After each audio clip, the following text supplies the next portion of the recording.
આજે ગુજરાતમાં તમામ ક્ષેત્રે કાયદો વ્યવસ્થાની પરિસ્થિતિ પડીભાગી છે। પોલીસ હોય, પ્રશાસન હોય કે સરકાર હોય, એનો કોઈ પણ જાતનો ડર નથી રહ્યો। જે ગૃહ વિભાગ મુખ્યમંત્રી શ્રી ખુદ સંભાળે છે, એ ગૃહ વિભાગની અસરકારકતા આજે બિલકુલ ખતમ થઈ ગઈ હોય એવી સ્થિતિનું નિર્માણ થયું છે। દાહોદની જે ઘટના આવી છે બહાર, આપણા સૌના માટે શરમજનક અને દુર્ભાગ્યપૂર્ણ છે। એક બાળકી પર અમાનુષ રીતે અત્યાચાર થાય, બળાત્કાર થાય, એની હત્યા કરવામાં આવે અને જે હીન કૃત્ય થયું છે, હું માનું છું કે આરોપીને કડકમાં કડક સજા થવી જોઈએ અને દાખલારૂપ સજા થવી જોઈએ। સાથે સાથે આખા ગુજરાતમાં અત્યારે રોજ ક્યાંક છેડતીના બનાવો બને છે, રોજ બળાત્કારના બનાવો બને છે, રોજ મહિલાઓના શોષણ અને અત્યાચારના બનાવો વધી રહ્યા છે। એની પાછળ સરકારની નિષ્ફળતા જવાબદાર છે। સરકારમાં બેઠેલા અધિકારીઓ કે જે પણ મંત્રી છે, એમણે આમાં પ્રોએક્ટિવ રીતે ગુજરાતમાં મહિલાઓની સુરક્ષા અને સન્માન જળવાય એના માટે કાર્યવાહી કરવી જોઈશે। અને હું માનું છું કે આવા જે બનાવો દિવસે દિવસે વધી રહ્યા છે, એના માટે એકમાત્ર જો કોઈ જવાબદાર હોય તો રાજ્ય સરકારના ગૃહ વિભાગની જે નિષ્કાળજી છે, બિનઅસરકારકતા છે, એનો જે દાબ હતો, ભય હતો, એ આજે નથી રહ્યો, એ સૌથી મોટો જવાબદાર છે।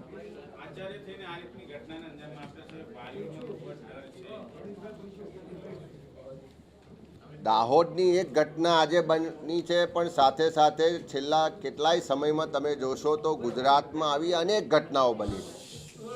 કેટલીક ઘટનાઓ બહાર આવે છે, કેટલીક ઘટનાઓ બહાર નથી પણ આવતી, પણ રાજ્ય સરકારને, ગૃહ વિભાગને એટલો ડર હોવો જોઈએ, એટલી સતર્કતા હોવી જોઈએ, એટલું પ્રોએક્ટિવ એમની કામગીરી હોવી જોઈએ કે આવા બનાવો બનતા જ રોકી શકાય।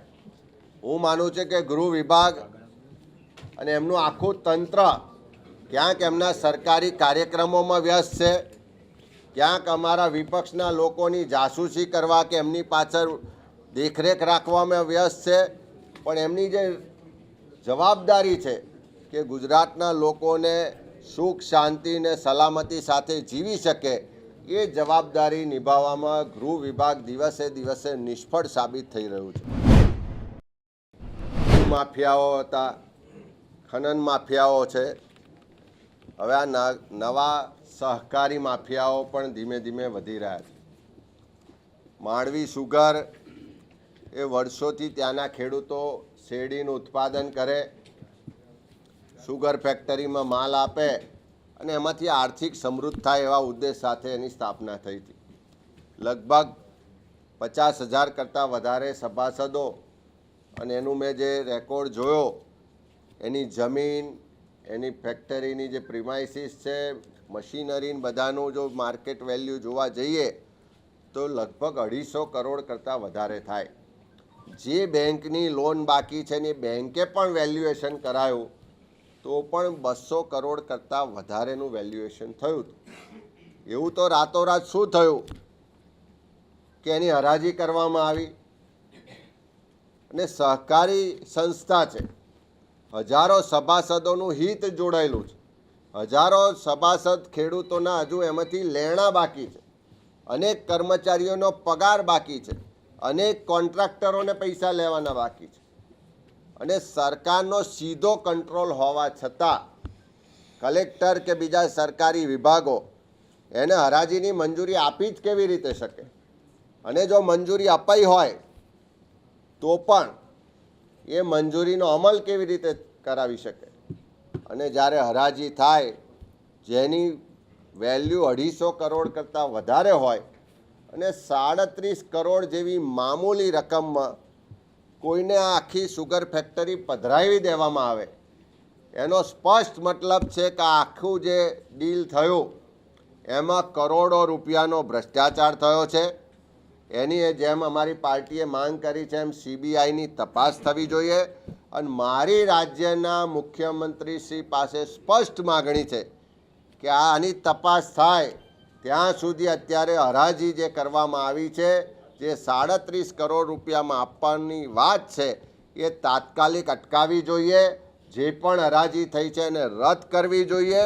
નવેસરથી સરકાર એમાં ઇનિશિયેટિવ લઈ અભ્યાસ કરી અને એના જે પણ બાકીદાર છે એના માટે ચૂકવણાની વ્યવસ્થા થાય અને ખેડૂતોનું સભાસદોનું હિત જોખમાય નહીં, સહકારી પ્રવૃત્તિને લાંછન ના લાગે એવી આ કાર્યવાહી ના થાય એટલા માટે સરકાર પ્રોએક્ટિવ રહીને કામ કરે અને મુખ્યમંત્રી શ્રી આમાં રસ લઈને આ આખો જે સોદો થયો છે તાત્કાલિક રદ કરાવે. 6માં સુરતમાં જે ભયાનક પૂર આવ્યું, તારાજી થઈ, જે જાનહાનિ ને કરોડો રૂપિયાની માલ મિલકતોને નુકસાન થયું, એ વખતે પણ રાહતમાં કોંગ્રેસ પક્ષ હોય, બીજા રાજકીય પક્ષો હોય કે બધા જ સામાજિક સંગઠનોએ પણ ખૂબ મોટી યોગદાન આપ્યું હતું અને સુરતવાસીઓએ પણ પોતાની રીતે એમાંથી પાછા કમબેક કરીને સુરતને આ સમૃદ્ધ શહેર બનાવ્યું છે. ભવિષ્યમાં આવું ના બને એની ચિંતા કરીને ક્યાં ભૂલ રહી ગઈ, ક્યાં ચૂક થઈ, એ ચિંતા સાથે આ કમિશન બનાવવામાં આવ્યું હતું. કમિશને ખૂબ લાંબો અભ્યાસ કર્યો, ખૂબ વિગતવાર અભ્યાસ કર્યો અને એનો રિપોર્ટ સરકારમાં સબમિટ કર્યો હતો. આટલા વર્ષો પછી પણ એ રિપોર્ટના જે અભિપ્રાયો છે એનો અમલ કરવાને બદલે રિપોર્ટથી બિલકુલ વિપરીત અહીંયા આગળ કન્સ્ટ્રક્શનો, મંજૂરીઓ અને ગેરકાયદેસર બાંધકામો થઈ રહ્યા છે. હમણાં જ જે પરિસ્થિતિ સર્જાઈ વડોદરાની ને બીજા વિસ્તારોની, એમાં એક આખા ગુજરાતમાં અવાજ ઉઠ્યો કે અત્યારે ગુજરાતમાં જે તબાહી થાય એવા બનાવો થાય છે, જેમ કે રાજકોટમાં ટીઆરબી ઝોનનો આગનો બનાવ હોય કે વડોદરાની વિશ્વામિત્રી નદીનો પૂરનો બનાવ હોય, આ બધી જ જે ઘટનાઓ થાય છે કુદરતી ઘટનાઓ કરતાં સરકાર સર્જિત એટલા માટે કહું છું કે સરકારના અધિકારીઓ, સરકારના સત્તાધીશો એના મેળાપીપણાથી, એમની રહેમ નજર નીચે, એમના આશીર્વાદથી જે ખોટું થઈ રહ્યું છે, જે ખોટી મંજૂરીઓ આપવામાં આવી રહી છે, જે નિયમોનો ભંગ કરીને મંજૂરીઓ આપવામાં આવી રહી છે, એના કારણે આવા બનાવો બની રહ્યા છે. એટલે માનવ સર્જિત છે, સરકાર સર્જિત તબાહીઓ છે, એ વડોદરામાં 100% સાબિત થઈ ચૂક્યું ને હમણાં 1 મહિનાનો જ દાખલો છે. અને એટલા જ માટે ફરી પાછું સુરતમાં જે આ ગેરકાયદેસર બાંધકામોની હકીકતો, રજૂઆતો મને મળી એટલે અમે બધાએ સાથે મળીને નક્કી કર્યું કે ફરી સુરતમાં આવી તબાહી ના સર્જાય એટલા માટે ભલે સરકાર જાગતી નથી, ભલે સરકારની પાસે બધી જ સત્તા છે તેમ છતાં પગલાં લેતી નથી, ભલે સરકારના લોકોનું આમાં મેડાપીપણું હોય, પણ અમે સુરતવાસીઓને પણ વિનંતી કરવા માગીએ કે જો તમારે ભવિષ્યમાં ડૂબવું ના હોય, તમારે માલ મિલકતોને જાનહાનિને નુકસાન ના થાય એવું કરવું હોય તો તમારે પણ જાગવું પડશે. એક સુરતવાસીઓએ જ્યાં નદી કાંઠે ગેરકાયદેસર બાંધકામો થાય છે, જે ભવિષ્યમાં પૂર આવવા માટે નિમિત્ત બની શકે એમ છે, એવા તમામ બાંધકામો અટકાવવા માટે, એવા તમામ લોકોને ખુલ્લા પાડવા માટે સુરત શહેરના એક વાસીએ પણ આગળ આવીને પોતાનો અવાજ બુલંદ કરવો પડશે. અને જે અવાજ આવશે એને બુલંદી આપવાનું કામ સુરત શહેર કોંગ્રેસ સમિતિથી લઈ અને વિધાનસભા કે સંસદ સુધી કોંગ્રેસ પક્ષ કરશે. એટલા માટે આ પ્રેસ કોન્ફરન્સના માધ્યમથી વિનંતી કરી. ચોક્કસ આ વડોદરામાં જે પૂર આવ્યું એના પછી આખા ગુજરાતના જે જાગૃત નાગરિકો છે, અમે પણ કીધું છે કે બધા જ જાગૃત નાગરિકોની સાથે રહી અને આખા ગુજરાતમાં જે માનવ સર્જિત કે સરકાર સર્જિત પૂરની પરિસ્થિતિ થાય છે એના માટે એનજીટીએ પણ અનેક ગાઈડલાઈનો આપી છે, અનેક સૂચનાઓ પણ આપી છે, રિપોર્ટ પણ છે, એનો પણ અમલ નથી થતો. સરકારે પોતે બનાવેલા કમિશનનો પણ અમલ નથી થતો. તો એવા સંજોગોમાં આ બધા જ ભવિષ્યમાં મોટી તારાજી ના થાય, મોટી જાનહાનિ ના થાય એટલા માટે લીગલ વેમાં નામદાર હાઈકોર્ટમાં કે એનજીટીમાં લડવાનું થાય તો પણ જાગૃત નાગરિકોને સાથે રહી, જે અહીંના સ્થાનિકો છે, જેને અભ્યાસ છે, જેને હકીકતો વર્ષોથી ખ્યાલ છે, જે ટેકનિકલ લોકો છે, એમને સાથે રાખીને ભવિષ્યમાં સરકારની સામે લીગલ લડાઈ લડવાની થાય તો પણ કોંગ્રેસ પક્ષ એમાં સહભાગી પણ થશે અને જ્યાં જરૂર પડશે ત્યારે કાયદાકીય રીતે એને જે પણ મદદ માર્ગદર્શનની જરૂરિયાત હશે બધી જ પ્રક્રિયામાં કોંગ્રેસ પક્ષ લોકોની સાથે રહેશે. 2006માં પૂર આવ્યું હતું, કમિશન બન્યું હતું, એણે સરકારને સમયસર રિપોર્ટ આપ્યો છે. 2006થી આજે 2024માં વાત કરીએ છીએ ત્યાં સુધી સુરત શહેરમાં પણ ભારતીય જનતા પાર્ટીનું શાસન છે, રાજ્યમાં પણ ભારતીય જનતા પાર્ટીનું શાસન છે. એમને કોઈ રોક્યા નથી, એમને કોઈ ટોક્યા પણ નથી. એમની પાસે બધી જ સત્તા છે, બધી જ સમજ પણ છે. તેમ છતાં અહીંયા નદીની જે વહન ક્ષમતા ભૂતકાળમાં 8 થી 10 લાખ ક્યુસેક પાણી એક સાથે છોડે તો પણ પૂર ના આવે એટલી હતી. એના બદલે આજે 2 થી 3 લાખ ક્યુસેક પાણીની જ વહન ક્ષમતા રહી. તો એના માટે જવાબદાર કોણ? એના માટેના કારણો શું છે? તો સરકારને બધું જ ખબર છે. અને જો સરકારને ખબર ના હોય તો આ એક રિપોર્ટનો એકવાર અભ્યાસ કરી લે તો એમાં વિગતવાર આપ્યું છે.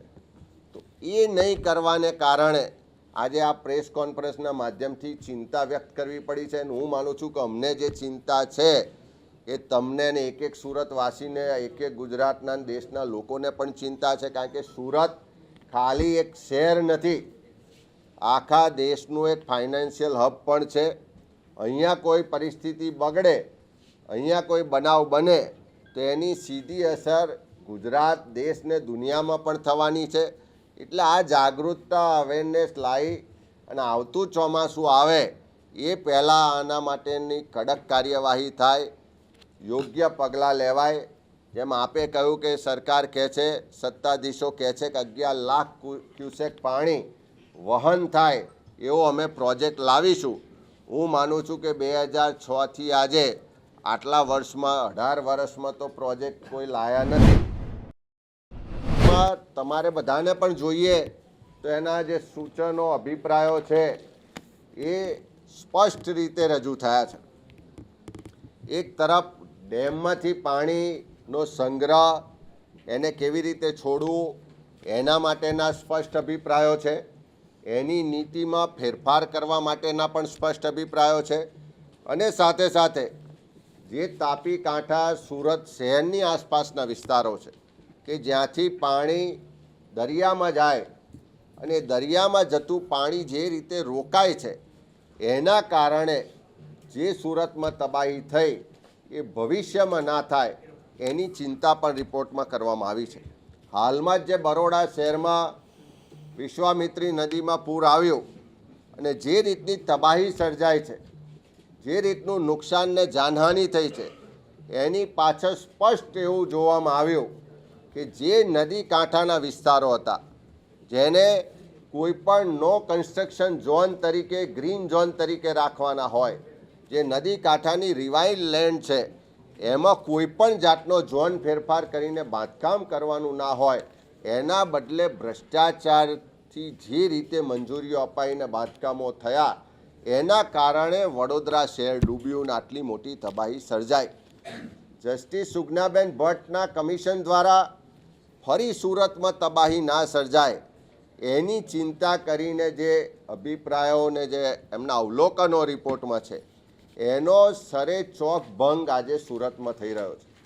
આપણે બધા જ જાણીએ છીએ. મારે 1-2 દાખલા આપવા છે કારણ કે આખો નદી કાંઠાનો વિસ્તાર તો ખૂબ મોટો છે, અનેક જગ્યાએ ખોટું થઈ રહ્યું છે. પણ 1-2 દાખલા આપું છું કે જેનાથી આ સાબિત થાય કે સરકારમાં બેઠેલા લોકોના આશીર્વાદથી, એમની મિલીભગતથી, એમના મળતિયાઓ દ્વારા એમને લાભ કરાવવા માટે અધિકારીઓના ભ્રષ્ટાચારથી જે રીતે ખોટું થઈ રહ્યું છે, ગેરકાયદેસર મંજૂરીઓ અપાઈ રહી છે, ગેરકાયદેસર બાંધકામો થઈ રહ્યા છે અને એની સામે સરકાર ચૂપ છે. કારણ કે ક્યાંક કમિશન કમલમ સુધી પહોંચે છે, ક્યાંક કોકની ભાગીદારી છે, ક્યાંક કોકનો ભાગીદાર છે. એના કારણે ભવિષ્યમાં સુરત ફરી ડૂબે એવી સ્થિતિનું નિર્માણ થયું છે. અને એટલા જ માટે આજે તમારી વચ્ચે તાપી બચાવો, સુરત બચાવોની લાગણી સાથે આ પ્રેસ કોન્ફરન્સ લઈને આવ્યા છે.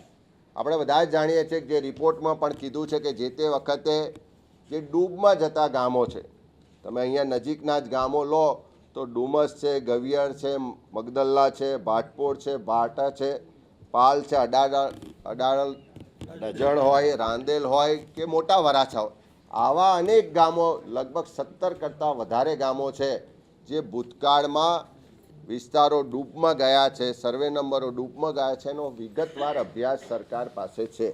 મારી પાસે એના સર્વે નંબરો ને બધી જ ગામવાઇઝ ડિટેલ પણ છે કે જેમાં મોટા પ્રમાણમાં પાણી આવવાને કારણે 8 ફૂટથી લઈને 20 ફૂટ સુધી પાણી ભરાયા હતા. એવા વિસ્તારોને ભવિષ્યમાં કોઈ પણ જાતનો નો કન્સ્ટ્રક્શન ઝોન તરીકે રાખવો જોઈએ એવું સ્પષ્ટ કહેવામાં આવ્યું છે. દાખલો આપું તો 84 તાલુકાના ભાઠા ગામનો દાખલો આપું કે ત્યાંના અનેક એવા સર્વે નંબરો છે જેમાં બ્લોક નંબર 608, 628, 627 બીજા અનેક નંબરો છે કે જેમાં ભૂતકાળમાં મોટા પ્રમાણમાં પાણી ભરાયા હતા, લાંબો સમય સુધી ડૂબમાં વિસ્તાર રહ્યો હતો. આજે એ જ જગ્યાઓ પર તમામ નીતિ નિયમોની અનદેખી કરીને ગેરકાયદેસર બાંધકામો થઈ રહ્યા છે અને બાંધકામો કરવા માટે અધિકારીઓના મેળાપીપણાથી ખોટી મંજૂરીઓ પણ આપવામાં આવી છે. ભૂતકાળમાં જ્યારે આ વિસ્તારોમાં પૂરની પરિસ્થિતિ થઈ, અભ્યાસ થયો અને પછી ત્યાં જે બાંધકામો કરવામાં આવ્યા હતા એ બાંધકામો ગેરકાયદેસર છે અને એને પરમિશન રદ કરવામાં આવી પૂરના રિપોર્ટ પછી. અને એને પરમિશન જ્યારે રદ કરી ત્યારે એ બાંધકામ કરવાવાળા લોકો એ તપોવન ફાર્મ ને એના જે બીજા લાભાર્થીઓ હતા એમના દ્વારા નામદાર હાઈકોર્ટમાં પણ પિટિશન કરવામાં આવી. નામદાર હાઈકોર્ટે પણ આ પૂરની પરિસ્થિતિ ભવિષ્યમાં ના થાય એવી સ્પષ્ટ અભિપ્રાય સાથે એમની જે અરજી હતી એને ડિસમિસ કરી દીધી. ડબલ બેચમાં અરજી કરવામાં આવી તો પણ ડિસમિસ કરી દેવામાં આવી હતી અને સ્પષ્ટ કીધું હતું કે આ આખા વિસ્તારમાં કોઈ પણ જાતનું બાંધકામ કરવું નહીં. અને તેમ છતાં આનું ઉલ્લંઘન કરી અને હમણાં તત્કાલીન જે થોડા સમય પહેલાંના કલેક્ટર હતા મિસ્ટર આયુષ ઓક દ્વારા કેવી રીતે આ જ સર્વે નંબરોને આ જ બ્લોકને બિનખેતીની મંજૂરી કરવામાં આવી. ભૂતકાળમાં જેને જિલ્લા પંચાયતે રદ કરી દીધી હોય, કોર્ટમાં ગયા તેમ છતાં કોર્ટે પણ રદ રાખી હોય, એ જ સર્વે નંબરોને બિનખેતીની મંજૂરી આપવામાં આવે છે. અને આપણે બધા જાણીએ છીએ કે નદીમાં જે પૂર આવે એ આજુબાજુના ગામોમાં નુકસાન ના કરે એટલા માટે 1960થી પાળા બનાવવાની યોજના કરવામાં આવી હતી કે નદી કાંઠાના ગામોને નુકસાન ના થાય એટલા માટે પાળા બનાવે. અને જે તે વખતથી સરકારે આ પાળા બનાવવા માટે જમીનો સંપાદિત કરી હતી અને જે ખેડૂતોની જમીન જતી હતી એને વળતર પણ ચૂકવવામાં આપ્યું. અત્યારે આ પરિસ્થિતિ એવી થઈ છે કે એમાં પણ પાળામાં જે નિયમો આપ્યા છે કે 30 મીટર સુધીનું અંતર અને 30 મીટર પછી 30 થી 150 મીટર સુધીનું અંતર. આજે મારી પાસે નકશા છે, હું હમણાં તમને બધાને અલગથી પણ જોઈએ તો કોપીઓ આપીએ છે કે કેવી રીતે આ પાળા તોડવામાં આવી રહ્યા છે, કેવી રીતે પાળાની અંદરની સાઈડે એટલે કે જે નદી સાઈડે છે ત્યાં પણ પુરાણ 8-8, 10-10 ફૂટ માટીનું પુરાણ કરવામાં આવે છે. ત્યાં પણ આજે કન્સ્ટ્રક્શન થઈ રહ્યા છે, રોડ રસ્તા બની રહ્યા છે અને એને રોકવાવાળું કોઈ નથી. આ એટલા માટે બની રહ્યું છે કે જે રોકવાવાળા છે એ જ આમાં ક્યાંક ને ક્યાંક લાભાર્થીઓ છે, ક્યાંક ને ક્યાંક કમિશન કમલમ સુધી, ગાંધીનગર સુધી પહોંચે છે. અને જે સુરતવાસીઓને ભવિષ્યમાં ડૂબાડવા માટેની આ યોજના હોય એવી રીતે કામ ચાલી રહ્યું. 10 લાખ ક્યુસેક પાણી છોડવામાં આવે તો પણ નદીની વહન ક્ષમતા હતી. આજે આપ સૌ જાણો છો કે 2 થી 3 લાખ ક્યુસેક પાણી છોડવામાં આવે તો પણ નદી કાંઠાના વિસ્તારોમાં પૂરની પરિસ્થિતિ થાય એવી સ્થિતિનું નિર્માણ થયું છે. ત્યારે એવા સંજોગોમાં આખા નદી કાંઠાના વિસ્તારોમાં, આ તો મેં તમને એક દાખલો આપ્યો છે, પણ બધા જ સુરતની નજીકના નદી કાંઠાના જે વિસ્તારો છે એ તમામ નદી કાંઠાના વિસ્તારોમાં આ જ રીતે આજની તારીખે ગેરકાયદેસર મંજૂરીઓ અપાઈ રહી છે. સુગનાબેન ભટ્ટ કમિશનના રિપોર્ટની વિરુદ્ધમાં જઈ, સરકારના જે નિયમો છે એની વિરુદ્ધમાં જઈ, હાઈકોર્ટના જે અવલોકનો છે એની વિરુદ્ધમાં જઈ આ મંજૂરીઓ અપાઈ રહી છે. ગેરકાયદેસર રીતે મોટા મોટા ફાર્મ હાઉસની સ્કીમો હોય, ફ્લેટની સ્કીમ હોય કે મોટા પ્રમાણમાં મોટા ડેવલપમેન્ટના કામો અત્યારે થઈ રહ્યા છે, કન્સ્ટ્રક્શન થઈ રહ્યા છે અને આ તમામ આખું સુરત શહેરના લોકો જોઈ રહ્યા છે, આખા સુરતના બધા રાજકારણીઓ પણ જોઈ રહ્યા છે, આખા સુરતના બધા અધિકારીઓ પણ જોઈ રહ્યા છે, પણ બધા જ આજે બોલી એટલા માટે નથી શકતા કારણ કે આ બધું જ સરકારના આશીર્વાદથી થઈ રહ્યું છે, સરકારમાં બેઠેલા લોકોની મિલીભગતથી થઈ રહ્યું છે, એમના મળતિયાઓના લાભાર્થે થઈ રહ્યું છે, અધિકારીઓને કરોડો રૂપિયાનો ભ્રષ્ટાચાર મળી રહ્યો છે, એટલા માટે આ બધા ચૂપ છે. ત્યારે અમે કોંગ્રેસ પક્ષ તરીકે અત્યારે આ પરિસ્થિતિને રોકવા માટે તાપી બચાવો, સુરત બચાવોની વાતને લઈને આવ્યા છે કે જેટલા પણ નદી કાંઠાના નિયમો વિરુદ્ધના ગેરકાયદેસર બાંધકામો છે એ બધાનો તાત્કાલિક સર્વે થવો જોઈએ. જે બાંધકામો અત્યારે ચાલી રહ્યા છે એને તાત્કાલિક રીતે અટકાવવા જોઈએ.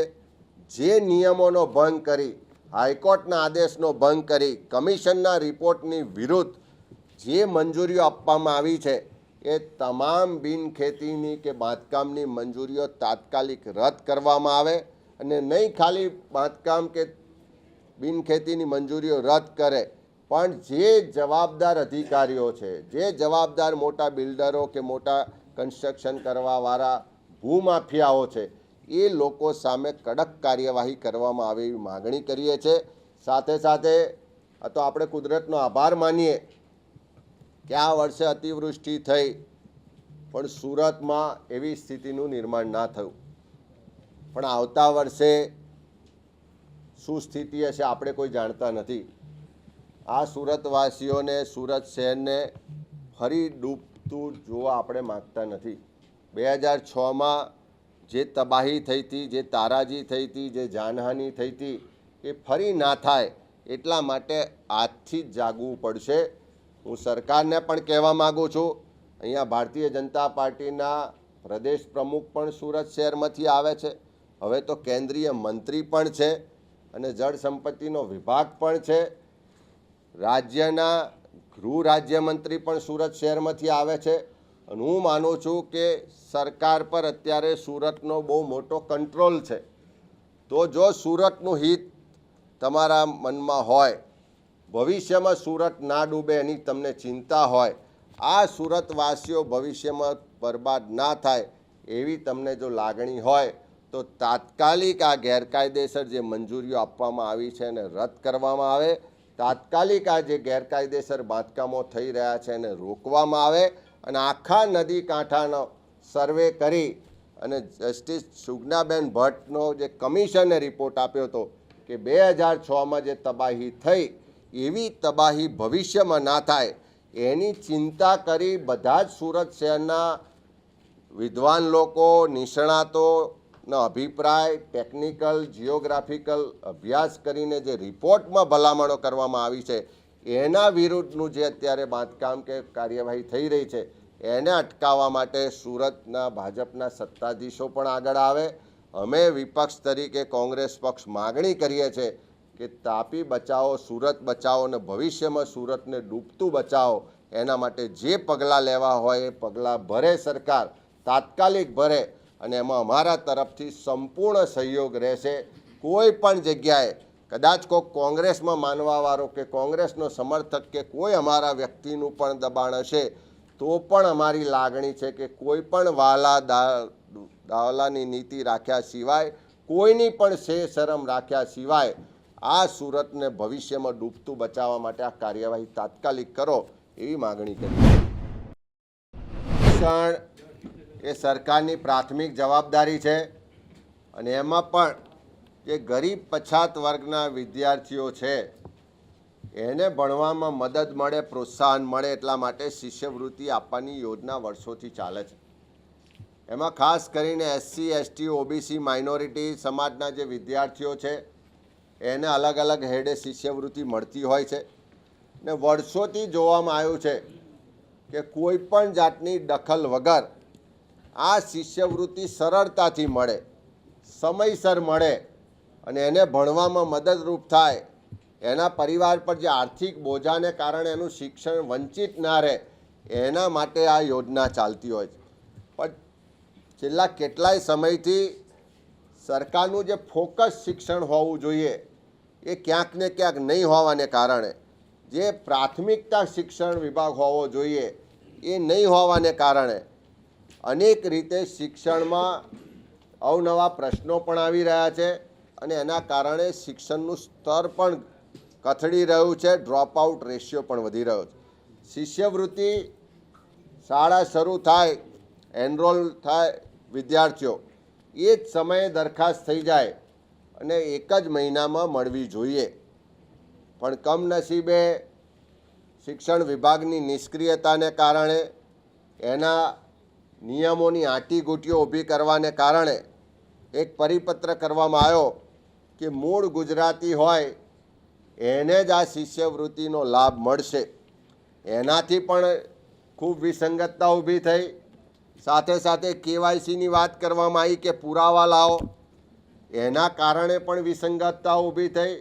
અને જે શિષ્યવૃત્તિ સીધીને સમયસર મળવી જોઈએ એના બદલે જાણી જોઈ અને આંટીઘૂંટી ઊભી કરીને વિદ્યાર્થીઓને શિષ્યવૃત્તિથી, શિક્ષણથી વંચિત રાખવાનું કામ આ સરકારમાં થઈ રહ્યું છે. ત્યારે અમે સરકાર પાસે માગણી કરીએ છીએ કે તપાસ કરવી હોય, કેવાયસી કરવું હોય તો કદાચ અદાણી, અંબાણી કે ઉદ્યોગપતિઓને જે જમીનો આપો છો, જે મિલકતો આપો છો, જે લાભ આપો છો એમાં વધારે કરજો. પણ આ SC, ST, OBC માઇનોરિટીના જે ગરીબ વિદ્યાર્થીઓના ભવિષ્ય માટે શિક્ષણમાં જે ટોકન શિષ્યવૃત્તિ અપાય છે એ સમયસર મળે એના માટે કોઈ કેવાયસીની અડચણો ઊભી ના કરશો. એને સીધી એના ખાતામાં શિષ્યવૃત્તિ સમયસર મળે એવી તાત્કાલિક વ્યવસ્થા કરવામાં આવે. મેં પહેલાં જ કીધું એમ, કોઈ જગ્યાએ દુષ્કર્મ થાય છે, કોઈ જગ્યાએ પરીક્ષામાં ગેરરીતિઓ થાય છે, ડ્રગ્સ પકડાય છે, ખુલ્લેઆમ દારૂ વેચાય છે, ખુલ્લેઆમ દાદાગીરી, ધાક ધમકી ને મારઝૂડના બનાવો બહાર આવી રહ્યા છે. એનો મતલબ છે કે આખા ગુજરાતમાં સરકારનો કંટ્રોલ ધીમે ધીમે ઓછો થતો જાય છે. જે પોલીસ પ્રશાસન, સરકારનો ડર હોય, કંટ્રોલ હોય એ ઓછો થતો જાય છે. અને જે ખાનગી યુનિવર્સિટીઓ છે એની પર પણ સરકાર કે શિક્ષણ વિભાગનું જે મોનિટરિંગ હોય, જે કંટ્રોલ હોવો જોઈએ એ પણ રહ્યો નથી. અને સરકારનો જ્યારે કંટ્રોલ ના રહે, સરકારનો ડર કે સરકારની અસરકારકતા ના રહે તો હું માનું છું કે દરેક જાતના બનાવો દિવસે દિવસે વધે. અને એટલા જ માટે આ સરકાર બધી જ રીતે ફેલ હોય એવું દેખાઈ રહ્યું છે.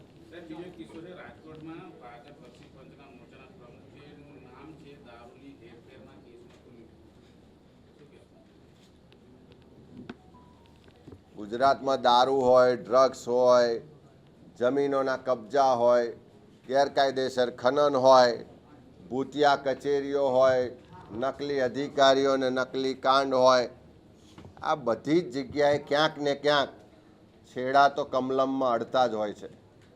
બધી જ જગ્યાનું કનેક્શન કમલમ સુધી પહોંચતું જ હોય છે. આપણે સુરતમાં જ જોયું કે ડ્રગ્સ પેડલર પકડાય, એના ફોટા રાજ્યના ગૃહ રાજ્યમંત્રી સાથે પણ હોય, પાર્ટીના પ્રમુખ સાથે પણ હોય, કોઈ બીજા રાજ્યના મુખ્યમંત્રી સાથે પણ હોય.